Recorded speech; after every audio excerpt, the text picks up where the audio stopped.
এখন আর স্বয়ং সৌদির বাসায় গেলেও আমার একটাইতে পারতা নাই। তুই সৌদির যাইতে গিয়া আমি সৌদির যেতাম গিয়া। আমার কথা বুঝ তুই। আমি যেখান বুঝার বুঝিলিছি। এখন ওই একদম সামান্য একটা জিনিসের লাগি তুই সৌদির যাইতে গিয়া। আমি এখন সৌদির যাই আর গিয়া। ওইটা কোন লেভেলের পাগলামি রে ভাই তুই আমারে কো। একজন মানুষে কিবা তোরে কথা দিলাইছিল বলে সৌদির থেকে আইতো তোর লগে টস একটা আনবো। এখন কোনো কারণবশত টসটা আনতে পারছে না।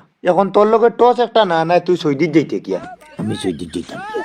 দেখ রে বাবাই, সামান্য টর্চ লাইট একটা লাগি তুই গাঁত আরেক ঝামেলা শুরু দিস না। আমার কথা হয়েছে তুই টস যখন দিতে না কথা দিতে কি। এখন তুই সৌদির যাইতে গিয়া।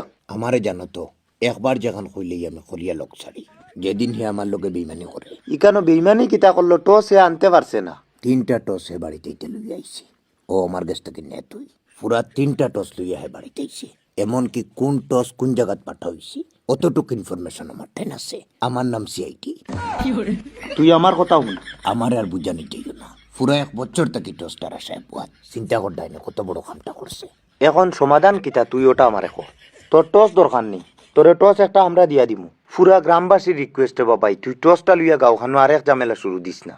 আমি পুরা গ্রামবাসী জমাইয়া অলরেডি প্রতিজ্ঞা করিয়া আসছি বলে আমার লাগি দোয়া করিও। আমি সৌদি যাই আর কি। ওইটা তোর কোন ধরনের অ্যাটিটিউড রে বাবাই? তুই গ্রামবাসীর চিন্তা ছাড়ি দিয়ে কমসে কম তোর বাড়ির মানুষটাই তোরে তুই শান্তি দিতে নানি। ও যে একটার পর একটা তুই